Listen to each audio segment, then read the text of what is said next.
சீமந்தத்துக்கு காது குத்துறதுக்குலாம் கட்டரிசி வைப்பாங்களா, அதுதான் எப்படி செய்ய போகிறதுன்னு பார்க்க போகிறோம். வாங்க வீடியோக்குள்ளே போகலாம். ஒரு பாத்திரம் எடுத்துக்கலாம். ஒரு டம்ளர் தண்ணி ஊற்றி 1/2 கிலோ வெல்லம் போட்டுக்கலாம். அது பாகு வரட்டும். அரிசி வந்து சிகப்பு புட்டு அரிசி தான். அது 1 ஹவர் ஊற வச்சுட்டு நல்லா கழுவி காய வச்சுருங்க. வெயிலில் 2 ஹவருக்கு நல்லா காயட்டும். 100 உடச்சக்கல்ல எடுத்துக்கலாம். 100 பச்சைப்பருப்பு நல்லா வறுத்துக்கணும், எண்ணெய் ஊற்றாமல். உடச்சக்கல்லாம் லைட்டாக வறுத்துக்கணும். தேங்காய் கொப்பரை தேங்காய் இருந்தால் நம்ம தூவி போட்டுக்கலாம். அப்படியெல்லாம் வெறும் தேங்காய் வந்து நல்லா உடச்சி விட்டு கட் பண்ணிவிட்டு நல்லா கடையில் பொன்னிறமாக வறுத்து எடுத்துக்கலாம்.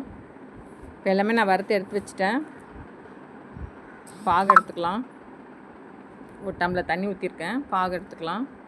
எல்லாம் பாகாக இருந்தாலே போதும். அந்த பிசு தன்மை வந்தாலே போதும். நல்லா கரையட்டும். இப்போ நல்லா பொங்கி வருது பாருங்கள், வாசனையும் வருது.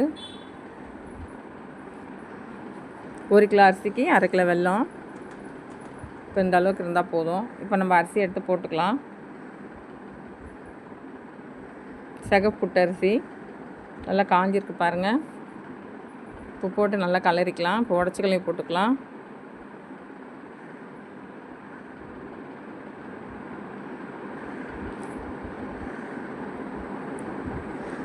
நூறு உடச்சக்கல்ல லைட்டாக வறுத்தா போதும். ஏலக்காய் பவுடர் 2 ஸ்பூன்.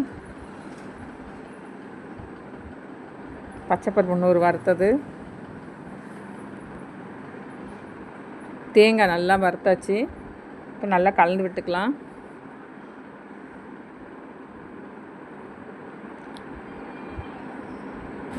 அவ்வளோதாங்க, நல்லா கலந்து விட்டாச்சு. கட்டரிசி ரெடி ஆகிடுச்சு. அப்புறம் நம்ம ஒரு டப்பாவில் மாற்றிக்கலாம்.